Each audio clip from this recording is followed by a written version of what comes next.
ರನ್ಯಾ ರಾವ್ ಚಿನ್ನದ ಚೋರಿ ಹಿಂದಿರೋ master mind ಯಾರು? ನಟಿಯರು ಜಸ್ಟ್ ದಾಳ ಅಷ್ಟೇನಾ? ಸೂತ್ರಧಾರರ ಸನಿಹಕ್ಕೂ ಹೋಗಲ್ವಾ ಪೊಲೀಸರು? What happen to Sanjana Ragini case? ಏನಾಯ್ತು ಶ್ರೀಕಿ ಕೇಸ್? ಕಿಂಗ್ ಪಿನ್ ಯಾರು ಅಂತ ಗೊತ್ತಾಯ್ತಾ? ಈ ರೀತಿ ಹೈ ಪ್ರೊಫೈಲ್ ಕೇಸ್ಗಳಲ್ಲಿ ಕಿಂಗ್ ಪಿನ್ಗಳೇ ಯಾರೋ, ಬಲಿಪಶುಗಳಾಗ್ತಿರೋರು ಯಾರೋ? ಇವರೆಲ್ಲರೂ ಸಾಫ್ಟ್ ಟಾರ್ಗೆಟ್. ಈ ಪ್ರಕರಣದ ಹಿಂದಿರೋ ಬಲಶಾಲಿ ಕೈಗಳೇ ಬೇರೆ. ಒಗಟನ್ನ ಬಿಡಿಸೋ ಪ್ರಯತ್ನವನ್ನ ಯಾರು ಮಾಡ್ತಿಲ್ವಾ? ನಮಸ್ಕಾರ ವೀಕ್ಷಕರೇ. ನಟಿಯರು ದಾಳಗಳಾಗ್ತಿದ್ದಾರೆ. They are mere puppet in the hands of highly and powerful people. ರಾಜಕಾರಣಿಗಳು ಮತ್ತು ಸ್ಮಗ್ಲರ್ಗಳ ಜಾಲದಲ್ಲಿ ಇನ್ನಿಲ್ಲದಂತೆ ಸಿಲುಕ್ತಿದ್ದಾರೆ. ಆ ಜಾಲ ಈಗ ಬಯಲಾಗ್ತಾ ಇದೆ. ನಟಿ ರನ್ಯಾ ರಾವ್ ಒಂದು ಹೊಸ ಉದಾಹರಣೆ, ಲೇಟೆಸ್ಟ್ ಉದಾಹರಣೆ ಅಷ್ಟೇ. ಆದ್ರೆ ಹಿಂದಕ್ಕೆ ನೋಡ್ತಾ ಹೋಗೋಣ. ಸಂಜನಾ ಗಲ್ರಾನಿ, ರಾಗಿಣಿ ದ್ವಿವೇದಿ ಈ ಇಬ್ಬರು ನಟಿಮಣಿಯರು ಡ್ರಗ್ ಡೀಲಿಂಗ್ ಪ್ರಕರಣದಲ್ಲಿ ತಿಂಗಳಗಟ್ಟಲೆ ಜೈಲಿನಲ್ಲಿ ದಿನಗಳನ್ನ ಕಳೆದ್ರು. ಆದ್ರೆ ಈ ಡ್ರಗ್ ಡೀಲಿಂಗ್ ಪ್ರಕರಣದಲ್ಲಿ ಯಾರ ಕರಿನೆರಳಿತ್ತು, ಯಾರು ಕಿಂಗ್ ಪಿನ್ ಆಗಿದ್ರು ಅಂತ ಹೇಳಿ ಆಗ್ಲೂ ಬಯಲಾಗಿಲ್ಲ, ಈಗ್ಲೂ ಕೂಡ ಬಯಲಾಗಲ್ಲ.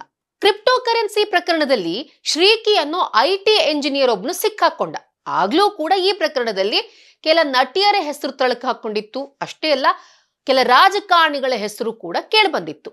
ಆದ್ರೆ ಇಲ್ಲಿವರೆಗೂ ಕೂಡ ಈ ಕ್ರಿಪ್ಟೋ ಕರೆನ್ಸಿ ಪ್ರಕರಣದ ಹಿಂದಿರೋ ಮಾಸ್ಟರ್ ಮೈಂಡ್ ಯಾರು ಅಂತ ಗೊತ್ತೇ ಆಗಿಲ್ಲ.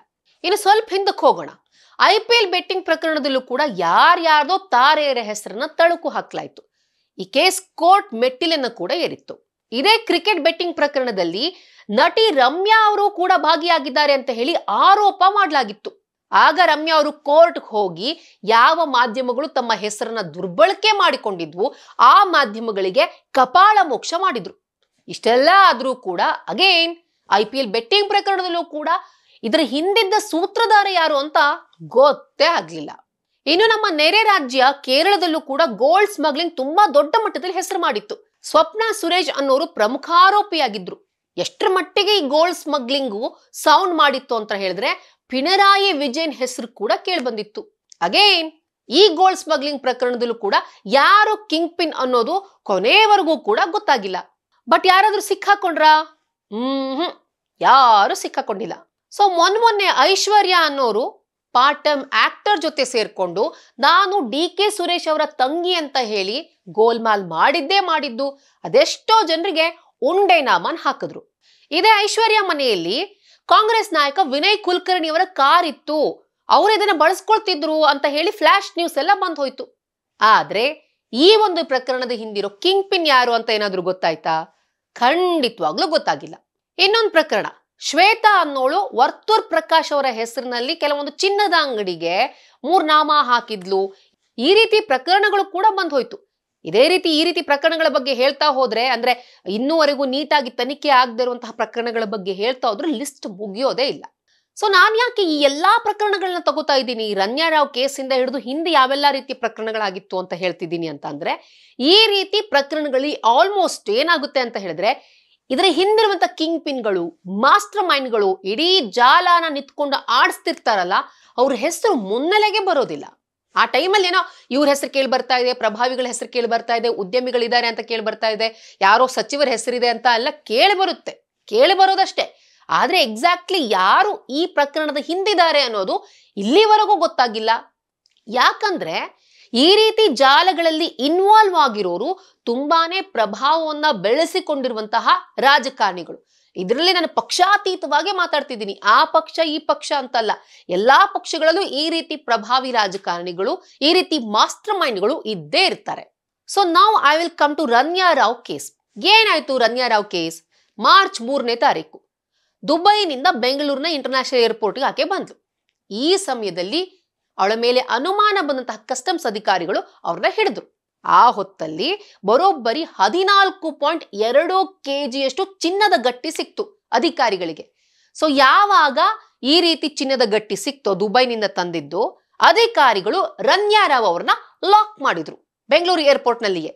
ಯಾಕೆ ಸಿಕ್ಕಾಕೊಂಡ್ಲು ಅಂತ ಅಂದ್ರೆ, ಅನುಮಾನ ಬರುವಷ್ಟು ಫ್ರೀಕ್ವೆಂಟ್ಲಿ ದುಬೈಗೆ ಹೋಗಿ ಬರ್ತಾ ಇದ್ಲು ಆಕೆ. ಎಷ್ಟರ ಮಟ್ಟಿಗೆ ಫ್ರೀಕ್ವೆಂಟ್ಲಿ ಅಂತ ಹೇಳಿದ್ರೆ 1 ವರ್ಷದಲ್ಲಿ ಬರೋಬ್ಬರಿ 40 ಬಾರಿ ಈ ರನ್ಯಾ ರಾವ್ ದುಬೈಗೆ ಟೂರ್ ಮಾಡಿದಾಳೆ. ಇನ್ನು ವೆರಿ ವೆರಿ ಇಂಟ್ರೆಸ್ಟಿಂಗ್ ಏನಪ್ಪಾ ಅಂತ ಅಂದ್ರೆ ಅನುಮಾನ ಬರುವಷ್ಟೇ ಬೆಳಗ್ಗೆ ಹೋಗಿ ರಾತ್ರಿ ಬರೋದು. ನಾವ್ ಇವಾಗ ಬೆಂಗಳೂರು ಹೋಗಿ ಮೈಸೂರಿಗೆ, ಬೆಂಗಳೂರು ಟು ಮೈಸೂರು ಹೋದಾಗ ಬೆಳಗ್ಗೆ ಹೋಗಿ ರಾತ್ರಿ ಹೆಂಗ್ ಬರ್ತೀವಲ್ವಾ, ಆಕೆಗೆ ಅದೇ ರೀತಿ ಬೆಂಗಳೂರು ಟು ದುಬೈ ಅಂತ ಹೇಳಿದ್ರೆ ಈಸಿಯಾಗಿ ಬೆಳಗ್ಗೆ ಹೋಗೋದು. ಸಾಮಾನ್ಯವಾಗಿ ನಾವು ಟೂರ್ ಹೋದ್ರು ಏನೇ ಹೋದ್ರು ಒಂದು ಪ್ಲಾನ್ ಮಾಡ್ಕೊಂಡು ಹೋದ್ರು ಅಮ್ಮಮ್ಮ ಮಿನಿಮಮ್ ಅಂದ್ರೆ 4 to 5 days ಆದ್ರೂ ಇದ್ದೇ ಇರ್ತೀವಲ್ವಾ ಏನೇ ಕೆಲ್ಸಕ್ಕೆ ಹೋದ್ರು ಕೂಡ. ಆದ್ರೆ ರನ್ಯಾರಾವ್ ಹಾಗಲ್ಲ, ಬೆಳಗ್ಗೆ ಇಲ್ಲಿನ ದುಬೈಗೆ ಹೋಗೋದು, ಸಂಜೆ ಅಷ್ಟೊತ್ತಿಗೆ ಮತ್ತೆ ವಾಪಸ್ ಬೆಂಗಳೂರಿಗೆ ಬರೋದು. ಯಾವಾಗ ಈಕೆ ಈ ರೀತಿ ಫ್ರೀಕ್ವೆಂಟ್ ಆಗಿ Bengaluru to Dubai, Dubai to Bengaluru travel ಮಾಡ್ತಿದ್ಲೋ ಆಗ್ಲೇ ಆಕೆಯ ಮೇಲೆ ಅನುಮಾನದ ಕತ್ತಿ ತೂಗ್ತಾ ಇತ್ತು. ಸೊ ಆಕೆ ಸಿಕ್ಕಿ ಹಾಕಿಕೊಂಡ ಮೇಲೆ ಒಂದಷ್ಟು ಕತೆಗಳು ಹುಟ್ಕೊಂಡ್ವು. ಈ ಜಾಲ ತುಂಬಾನೇ ದೊಡ್ಡದಾಗಿದೆ, ಈ ಸ್ಮಗ್ಲಿಂಗ್ ಸಿಂಡಿಕೇಟ್ ಅನ್ನೋದು ತುಂಬಾ ಚಿಕ್ಕದಲ್ಲ. ಅಧಿಕಾರಿಗಳು ಆಕೆಯ ಫೋನ್ ಅನ್ನ ವಶಪಡಿಸಿಕೊಂಡ್ರು, ಡಿಜಿಟಲ್ ಸಾಕ್ಷಿಗಳನ್ನು ಸಂಗ್ರಹಿಸಿದ್ರು. ಇದೇ ಸಮಯದಲ್ಲಿ ನೋಡಿ ಆಕೆಗೆ ಪೊಲೀಸ್ ಅಧಿಕಾರಿಗಳ ಜೊತೆ, ದೊಡ್ಡ ದೊಡ್ಡ ಪ್ರಭಾವಿ ರಾಜಕಾರಣಿಗಳ ಜೊತೆ, ಹಾಗೆ ಚಿನ್ನದ ವ್ಯಾಪಾರಿಗಳ ಜೊತೆ ನಂಟಿರೋದು ಗೊತ್ತಾಯ್ತು. ಯಾವಾಗ ರನ್ಯಾರಾವ್ ಏರ್ಪೋರ್ಟ್ ನಲ್ಲಿ ಲಾಕ್ ಆಗ್ತಾಳೋ ಅದೇ ಟೈಮ್ ನಲ್ಲಿ ಯಾವುದೋ ಒಬ್ಬ ಪ್ರಭಾವಿ ಸಚಿವರಿಗೆ ಫೋನ್ ಆಯಿಸಿದ್ಲು ಅನ್ನೋ ಮಾಹಿತಿ ಕೂಡ ಇದೆ. ಇನ್ನು ಪೊಲೀಸರು ಕೂಡ ಇದರಲ್ಲಿ ಶಾಮೀಲಾಗಿದ್ದಾರೆ ಅನ್ನೋದು ಗೊತ್ತಾಯ್ತು. ಅದರ ಜೊತೆಗೆ DRI ಅಧಿಕಾರಿಗಳು ಕೂಡ ಇನ್ವಾಲ್ವ್ ಆಗಿದ್ದಾರೆ ಅನ್ನೋ ಅನುಮಾನ ಕೂಡ ಬಂತು. ನಿಮ್ಗೆಲ್ಲ ಗೊತ್ತೇ ಇರುತ್ತೆ ಏರ್ಪೋರ್ಟ್ ನಲ್ಲಿ ಯಾವ ಲೆವೆಲ್ ಸೆಕ್ಯೂರಿಟಿ ಚೆಕ್ ಇರುತ್ತೆ ಅಂತ ಹೇಳಿ. ಅದು 3 ರಿಂದ 4 ಸ್ಟೇಜ್ ಅಲ್ಲಿ ಸೆಕ್ಯೂರಿಟಿ ಚೆಕ್ ಇರುತ್ತೆ. ಅಂತ ಸಮಯದಲ್ಲಿ ರನ್ಯಾರಾವ್ ದುಬೈನಿಂದ ಬಂದು ಇಷ್ಟು ರಾಶಿ ರಾಶಿ ಚಿನ್ನವನ್ನ ತೆಗೆದುಕೊಂಡು ಬಂದಾಗ ಆಕೆಯನ್ನ ಪರಿಶೀಲನೆ ಮಾಡ್ದೇನೆ ಈಸಿಯಾಗಿ ತಂದೆ ಪೊಲೀಸ್ ಅಧಿಕಾರಿ ಅನ್ನೋ ಕಾರಣಕ್ಕೆ ಅದೇ ಒಂದು ಪ್ರೋಟೋಕಾಲ್ ನ ಇಟ್ಕೊಂಡು ಈಸಿಯಾಗಿ ಹೋಗ್ತಿದ್ದಾಳೆ ಅಂತ ಅಂದ್ರೆ ಅಧಿಕಾರಿಗಳು ಶಾಮೀಲಾಗದೆ ಇದ್ದಿರ್ತಾರಾ? ನಾವೇ ಸಾಮಾನ್ಯವಾಗಿ ಹೋಗ್ತೀವಿ ಏರ್ಪೋರ್ಟ್ ಅಲ್ಲಿ, ಏನೋ ಒಂದು ಯಾವುದೋ ಒಂದು ವಸ್ತು ಮೆಟಲ್ ಡಿಟೆಕ್ಟ್ ಮಾಡಿದಾಗ ಟಾಯಿಂಗ್ ಟಾಯಿಂಗ್ ಅಂತ ಸೌಂಡ್ ಆಗ್ತಾ ಇರುತ್ತೆ. ನಮ್ಮನ್ನ ಅಧಿಕಾರಿಗಳು 10 ಪ್ರಶ್ನೆ ಬಿಡ್ತಾರೆ, ಬಿಡೋದಿಲ್ಲ. ಆ ಮಟ್ಟಿಗೆ ಭದ್ರತಾ ವ್ಯವಸ್ಥೆ ಇರುತ್ತೆ. ಆದ್ರೆ ಇಂತಹ ಸೇಫ್ಟಿ ಸೆಕ್ಯೂರಿಟಿ ಚೆಕ್ ಇರುವಾಗ್ಲೂ ಕೂಡ ರನ್ಯಾರಾವ್ ಪ್ರತಿ ಬಾರಿ ಈಸಿಯಾಗಿ ಎಸ್ಕೇಪ್ ಆಗ್ತಿದ್ಲು ಅಂತ ಅಂದ್ರೆ ಅಲ್ಲಿ ಅಧಿಕಾರಿಗಳು ಶಾಮೀಲಾಗಿರೋದನ್ನ ತಳ್ಳಿ ಹಾಕುವ ಹಾಗಿಲ್ಲ. ಸೊ ಅಬ್ವಿಯಸ್ಲಿ ಚಿನ್ನದ ಗಟ್ಟಿಯನ್ನ ಇಟ್ಕೊಂಡು ಒಬ್ಳು ಒಂದು ದೇಶದಿಂದ ಇನ್ನೊಂದು ದೇಶಕ್ಕೆ ಆರಾಮಾಗಿ ಬರ್ತಾಳೆ, ಯಾವುದೇ ರೀತಿ ಸೆಕ್ಯೂರಿಟಿ ಚೆಕ್ ಇಲ್ಲದೆ ಹೋಗ್ತಾಳೆ ಅಂತ ಅಂದ್ರೆ there is a large network at work. ಆ ನೆಟ್ವರ್ಕ್ ಯಾವುದು ಅನ್ನೋದು ಈಗ ಕುತೂಹಲ ಕೆರಳಿಸ್ತಾ ಇದೆ. ಆಕೆಯ ಮೋಡಸ್ ಆಪರೆಂಡಿ ನೋಡ್ತಾ ಹೋದ್ರೆ ಇಲ್ಲಿಂದ ಆಕೆ ದುಬೈಗೆ ಹೋಗ್ತಿದ್ಲು, ಅಲ್ಲಿ ಏನೋ ಸೆಕ್ಯೂರಿಟಿ ಚೆಕ್ ಆಗ್ತಿತ್ತು, ಎಲ್ಲಾ ಮುಗಿದ ಮೇಲೆ ಯಾರೋ ಬಂದು ವಾಶ್ರೂಮಿಗೆ ಬಂದು ಆಕೆಗೆ ಚಿನ್ನವನ್ನ ಕೊಡ್ತಿದ್ರಂತೆ. ಆಕೆ ಏನ್ ಮಾಡ್ತಿದ್ಲು, ದುಬೈನಿಂದ ಬೆಂಗಳೂರಿಗೆ ಆ ಚಿನ್ನದ ಗಟ್ಟಿನ ಸೊಂಟದ ಬೆಲ್ಟ್ ಅಲ್ಲೋ ಅಥವಾ ಚಿಕ್ಕ ಪರ್ಸ್ ನಲ್ಲೋ, ಟಿಶ್ಯೂ ಪೇಪರ್ ನಲ್ಲಿ, ಹಾಗೇನೆ ಕ್ರೇಪ್ ಬ್ಯಾಂಡ್ ಅಲ್ಲಿ, ಹೀಗೆ ಯಾವ್ಯಾವ್ದ್ರಲ್ಲ ಸಾಧ್ಯ ಅಂತವ್ರೆಲ್ಲ ಚಿನ್ನವನ್ನ ಹಾಕೊಂಡು ಬರ್ತಿದ್ಲಂತೆ. ಅಲ್ಲಿಂದ ಇಲ್ಲಿಗೆ ಬಂದು ಅದನ್ನ ಯಾರಿಗೆ ತಲುಪಿಸ್ಬೇಕು ಅವ್ರಿಗೆ ತಲುಪಿಸ್ತಿದ್ದು. ಇಲ್ಲಿ ರನ್ಯಾರಾವ್ ಕೆಲಸ ಏನು ಅಂತಂದ್ರೆ she is a delivery girl. ಒಂದು ಚಿನ್ನ ಇಷ್ಟು ಚಿನ್ನ ಸಾಕ್ಸಿದ್ರೆ ಆಕೆ 4 ರಿಂದ 5% ಅಂದ್ರೆ ಚಿನ್ನ ಎಷ್ಟಿರ್ತಿತ್ತು ಅಷ್ಟು ಮಟ್ಟಿಗೆ ಪರ್ಸೆಂಟ್ ಅನ್ನ ಕೊಡ್ತಿದ್ದಂತೆ, ಕಮಿಷನ್ ಅನ್ನ ಕೊಡ್ತಿದ್ರಂತೆ. 50 ಲಕ್ಷದವರೆಗೂ ಕೂಡ ಆಕೆ ಕಮಿಷನ್ ಪಡೆದಂತಹ ಉದಾಹರಣೆಗಳಿವೆ. ಏರ್ಪೋರ್ಟ್ ನಲ್ಲಿ ಏನ್ ಸಿಕ್ತಲ್ಲ 14.2 kg ಅಷ್ಟು ಚಿನ್ನದ ಗಟ್ಟಿ, ಇದು ಬರೋಬ್ಬರಿ 12.56 ಕೋಟಿ ಮೌಲ್ಯದ ಚಿನ್ನ.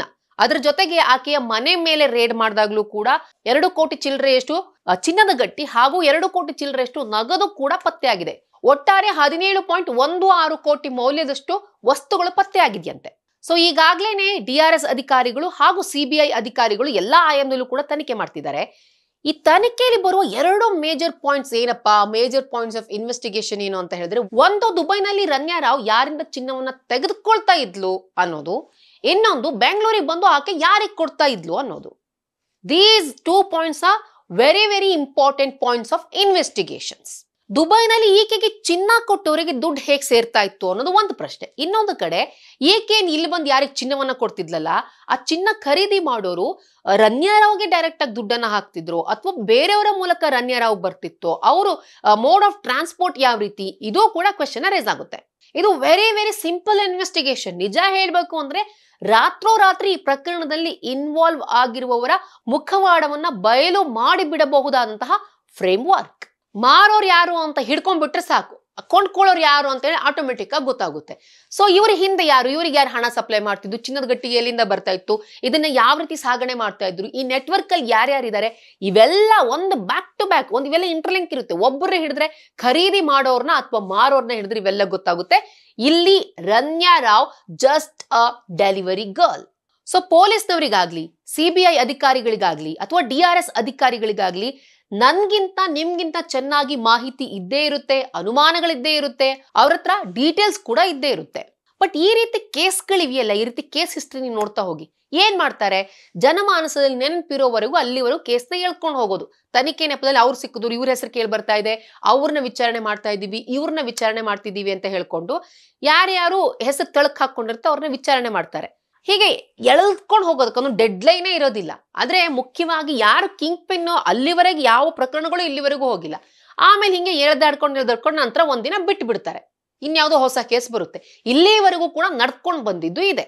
ಇನ್ನು ರಾಗಿಣಿ ಹಾಗೂ ಸಂಜನಾ ಗಲ್ರಾನಿ ಇಬ್ರು ಕೂಡ ಸುಮ್ನೆ ಜೈಲ್ನಲ್ಲಿ ಕಾಲ ಕಳೆದ್ರು ಅನ್ನೋದು ಬಿಟ್ರೆ, ಅವರೇ ಸ್ಕೇಪ್ ಗೋಟ್ ಆಗಿದ್ರು ಅನ್ನೋದು ಬಿಟ್ರೆ, don't know what happen to the case. We don't know what happen to the Kerala gold smuggling case. And even we don't know ಮುಂಬೈನಲ್ಲಿ ಈ ಡ್ರಗ್ ಸ್ಮಗ್ಲಿಂಗ್ ಕೇಸ್ ನಲ್ಲಿ ಏನಾಯ್ತು, ಕಿಂಗ್ ಪಿನ್ ಯಾರು ಅನ್ನೋದು ವಿ ಡೋಂಟ್ ನೋ. ಸೊ ಇವರೆಲ್ಲರೂ ಕೂಡ ಇಷ್ಟೆಲ್ಲ ಪ್ರಕರಣಗಳನ್ನು ಹೇಳ್ಕೊಂಡು ಬಂದಲ್ಲ ನಾನು, ಸಂಜನಾ ಪ್ರಕರಣ ಆಗಿರ್ಬೋದು, ಶ್ರೀಕಿ ಕೇಸ್ ಆಗಿರ್ಬೋದು, ಅಥವಾ ಕೇರಳ ಸ್ಮಗ್ಲಿಂಗ್ ಕೇಸ್ ಆಗಿರ್ಬೋದು, ಇವರೆಲ್ಲರೂ ಕೂಡ ಸಾಫ್ಟ್ ಟಾರ್ಗೆಟ್ಗಳು. ಆದ್ರೆ ಈ ಪ್ರಕರಣದ ಹಿಂದೆ ನಿಂತ್ಕೊಂಡು ಆಡಿಸ್ತಿರ್ತಾರಲ್ಲ ಅವರೆಲ್ಲರೂ ಕೂಡ ಬಲಶಾಲಿಗಳು, ಕೊನೆಯವರೆಗೂ ಅವ್ರು ಸಿಗೋದಿಲ್ಲ. ಈಗ ಶಾಸಕ ಭರತ್ ಶೆಟ್ಟಿ ಅವರು ಈ ರನ್ಯಾ ರಾವ್ಗೆ ಒಬ್ಬ ಸಚಿವರ ಜೊತೆಗೆ ಕನೆಕ್ಷನ್ ಇದೆ, ಆಕೆ ಸಚಿವರ ಜೊತೆ ಮಾತಾಡಿದ್ಲು, ಈ ಒಂದು ಪ್ರಕರಣಕ್ಕೆ ಸಂಬಂಧಪಟ್ಟಂತೆ ತನಿಖೆ ಆಗ್ಬೇಕು ಅಂತ ಹೇಳಿದ್ದಾರೆ. ಸಾಮಾನ್ಯ ಜನರಿಗೂ ಕೂಡ ಮೂಡುವಂತ ಅನುಮಾನವೇ ಇದು, ಇದನ್ನ ಅವ್ರು ಹೇಳಿದ್ದಾರೆ. ರನ್ಯಾ ರಾವ್ ಕೇಸಲ್ಲಿ ಕೆಲವು ಕಾಂಗ್ರೆಸ್ ಮಂತ್ರಿಗಳಿಗೆ ಅವಳು ಫೋನ್ ಮಾಡಿದ್ದು, ರನ್ಯಾ ರಾವ್ ಅವರು ಫೋನ್ ಮಾಡಿ ಬಚಾವ್ ಆಗ್ಲಿಕ್ಕೆ ಆಗಿದ್ದು ನಮ್ಗೆಲ್ಲರಿಗೂ ಗೊತ್ತಿರುವಂತ ವಿಷಯ. ಅದರೊಂದಿಗೆ 2-3 ಮಿನಿಸ್ಟರ್ಸ್, ಕಾಂಗ್ರೆಸ್ನ ಮಿನಿಸ್ಟರ್ಸ್ ಅವಳನ್ನ ಬಚಾವ್ ಮಾಡ್ಲಿಕ್ಕೆ ಫೋನ್ಗಳನ್ನ ಇನ್ಫ್ಲುಯೆನ್ಸ್ ಅನ್ನ ಮಾಡ್ತಿದ್ದಾರೆ ಎಂಬುದು ಸಹ ಪಬ್ಲಿಕ್ ಡೊಮೇನ್ ಅಲ್ಲಿ ಮಾಹಿತಿಯಲ್ಲಿದೆ. ಯಾವ ಸಚಿವರಿದ್ದಾರೆ, ಯಾವ ರಾಜಕಾರಣಿಗಳಿದ್ದಾರೆ, ಶಾಸಕರಿದ್ದಾರೆ, ಉದ್ಯಮಿಗಳಿದ್ದಾರೆ, ಇವರೆಲ್ಲರೂ ಇನ್ವಾಲ್ವ್ ಆಗದೆ ಈ ರೀತಿ ಪ್ರಕರಣಗಳು ನಡೆಯೋದೇ ಇಲ್ಲ. But will be ever get to know their name? 2023ರಲ್ಲಿ ಅಂದ್ರೆ ಬಿಜೆಪಿ ಸರ್ಕಾರ ಇದ್ದ ಟೈಮ್ ನಲ್ಲಿ ಇದೇ ರನ್ಯಾ ರಾವ್ಗೆ KIADBಯ 12 ಎಕರೆ ಜಾಗವನ್ನ ಅಲಾಟ್ ಮಾಡಲಾಗಿತ್ತಂತೆ. ಆ ಟೈಮ್ ನಲ್ಲಿ ಕೈಗಾರಿಕಾ ಸಚಿವರಾಗಿದ್ದವರು ನಿರಾಣಿ ಅವರು. ಸೊ ನಿರಾಣಿ ಅವರು ಆ ಟೈಮ್ ನಲ್ಲಿ ಭೂಮಿ ಅಲಾಟ್ ಆಗಿತ್ತು ಅಂತ ಹೇಳ್ತಾರೆ. ಸೊ ಇದೇ ಒಂದು ಕಾರಣಕ್ಕಾಗಿ ನಿರಾಣಿ ಅವರಿಗೂ ಹಾಗೂ ರನ್ಯಾ ರಾವ್ ಅವರಿಗೂ ಕೂಡ ಸಂಬಂಧ ಇದೆ ಅನ್ನೋ ರೀತಿಯಲ್ಲಿ ಈ ಒಂದು ಪ್ರಕರಣ ಏನಿದೆ, ಭೂಮಿ ಅಲಾಟ್ ಮಾಡಿದ ವಿಚಾರದಲ್ಲಿ ಅವರ ಹೆಸರು ತಳಕ್ ಹಾಕೊಂಡಿದೆ. ಆದ್ರೆ ಇದರಲ್ಲಿ ನಿರಾಣಿಯವರ ಪಾತ್ರ ಏನು ಅನ್ನೋದು ಗೊತ್ತಿಲ್ಲ. ಸೊ ನಿರಾಣಿಯವರಿಂದ ಹಿಡಿದು ಈಗ ಅಜ್ಞಾತವಾಗಿ ಅವರಂತೆ ಇವರಂತೆ ಆ ಸಚಿವರಂತೆ ಅಂತೆಲ್ಲ ಹೆಸರನ್ನು ಕೇಳಿ ಬರ್ತಾ ಇದೆಯಲ್ಲ, ಇವರೆಲ್ಲರ ಬಣ್ಣ ಬಯಲಾಗಬೇಕು. ಬಟ್ ಸ್ಯಾಡ್ಲಿ ನಾನು ಜರ್ನಲಿಸ್ಟ್ ಆಗಿ ಈ ರೀತಿ ಪ್ರಕರಣಗಳನ್ನು ತುಂಬಾ ವರ್ಷಗಳನ್ನ ನೋಡ್ತಾ ಬರೋದ್ರಿಂದ ನನ್ಗೇನ್ ಅನ್ಸುತ್ತೆ ಅಂತ ಹೇಳಿದ್ರೆ, ಇಲ್ಲಿ ಒಬ್ರನ್ನ ಒಬ್ರು ಶೀಲ್ಡ್ ಮಾಡ್ತಾರೆ, ಪ್ರೊಟೆಕ್ಟ್ ಮಾಡ್ತಾರೆ. ರಿಯಲ್ ಕಿಂಗ್ ಪಿನ್ ಯಾರು ಅನ್ನೋದು ಹೊರಗೆ ಬರೋದಿಲ್ಲ. ಆ ರೀತಿ ವ್ಯವಸ್ಥೆಯಲ್ಲಿ ನಾವಿದೀವಿ. Ranya is a scapegoat, Ragini was a scapegoat, Sanjana was a scapegoat. ಹಾಗೆ ರನ್ಯಾ ಕೂಡ ಬಲಿಪಶುವಾಗಿ ಬಿಡಬಹುದೇನೋ, ಇದು ನನ್ನ ಅನುಮಾನ. ಐ ಹೋಪ್ ನನ್ನ ಅನುಮಾನ ಸುಳ್ಳಾಗ್ಲಿ ಅಂತ. ಮುಂಬೈನಲ್ಲಿ ನಿಮ್ಗೆಲ್ರಿಗೂ ಗೊತ್ತಿದೆ, ಶಾರುಖ್ ಖಾನ್ ಮಗ ಆರ್ಯನ್ ಖಾನ್ ನ ಅಧಿಕಾರಿಗಳು ಹಿಡಿತಾರೆ. ಅವರೊಂದು ರೇವ್ ಪಾರ್ಟಿ ಮಾಡ್ತಿರ್ತಾರೆ ಹಡಗ್ನಲ್ಲಿ, ಅಲ್ಲಿ ತುಂಬಾನೇ ಡ್ರಗ್ಸ್ ಬಂದಿರುತ್ತೆ ಅಂತ ಹೇಳ್ಕೊಂಡು ಆ ಪಾರ್ಟಿ ಮಾಡ್ತಿದ್ರು ಅನ್ನೋ ಕಾರಣಕ್ಕೆ ಅವರನ್ನ ಅರೆಸ್ಟ್ ಮಾಡ್ತಾರೆ, ಅಂತ ರಿಲೀಸ್ ಮಾಡ್ಲಾಗುತ್ತೆ. ಆದ್ರೆ ಇಲ್ಲಿ ಕ್ವೆಶ್ಚನ್ ಏನ್ ಬರೋದು ಅಂದ್ರೆ, ಇಷ್ಟೆಲ್ಲ ಮೂಟೆಗಟ್ಟಲೆ ಡ್ರಗ್ಸ್ ಎಲ್ಲಿಂದ ಬಂತು, ಹೇಗ್ ಬಂತು, ಇದು ಸಾಗಣೆ ಹೇಗಾಯ್ತು, ಇದು ಮೂಲ ಯಾವುದು, ಯಾರು ಸಾಗಿಸಿದ್ರು, ಏನಾದ್ರೂ ಗೊತ್ತಾಯ್ತಾ? ಆ ಕೇಸ್ ಏನಾಯ್ತು ಅಂತಾನೆ ಗೊತ್ತಾಗಿಲ್ಲ, ಹಳ್ಳ ಹಿಡಿದು ಹೋಗ್ಬಿಟ್ಟಿದೆ ಅದು. So that is the problem. ಈ ರೀತಿ ಹೈ ಪ್ರೊಫೈಲ್ ಕೇಸ್ಗಳು ಬರುತ್ತಲ್ಲ, ಈ ಕೇಸ್ಗಳು ಬಹುಕಾಲ ಒಗಟಾಗಿ ಉಳಿದು ಬಿಡುತ್ತೆ. ಆ ಒಗಟನ್ನ ಬಿಡಿಸುವಂತ ಪ್ರಯತ್ನವನ್ನ ಯಾರು ಮಾಡೋದಿಲ್ಲ. ಸೊ ಈಗ ರನ್ಯಾ ರಾವ್ ಈ ಒಂದು ಗೋಲ್ಡ್ ಸ್ಮಗ್ಲಿಂಗ್ ಕೇಸ್ ಕೂಡ ಅದೇ ರೀತಿ ಆಗುತ್ತೆ ಅನ್ನೋದು ನನ್ನ ಅನುಮಾನ. ಐ ಹೋಪ್ ನನ್ನ ಈ ಅನುಮಾನ ಸುಳ್ಳಾಗ್ಲಿ. ಆದಷ್ಟು ಬೇಗ ತನಿಖೆಯಾಗಿ ಈ ಒಂದು ಪ್ರಕರಣದ ಹಿಂದೆ ಯಾರು ಕಿಂಗ್ ಪಿನ್ ಇದ್ದಾರೆ ಅನ್ನೋ ಸತ್ಯ ಹೊರಗೆ ಬರ್ಲಿ. ಈ ವಿಡಿಯೋ ಇಷ್ಟ ಆದಲ್ಲಿ ಲೈಕ್ ಮಾಡಿ, ಶೇರ್ ಮಾಡಿ, ಕಮೆಂಟ್ ಮಾಡಿ. ಹಾಗೆ ನೀವು ನಮ್ಮ ಹೊಸದಿಗಂತ ಡಿಜಿಟಲ್ ಚಾನಲ್ನ ಸಬ್ಸ್ಕ್ರೈಬ್ ಆಗಿಲ್ಲ ಅಂದ್ರೆ ಈ ಕೂಡಲೇ ಸಬ್ಸ್ಕ್ರೈಬ್ ಮಾಡಿ.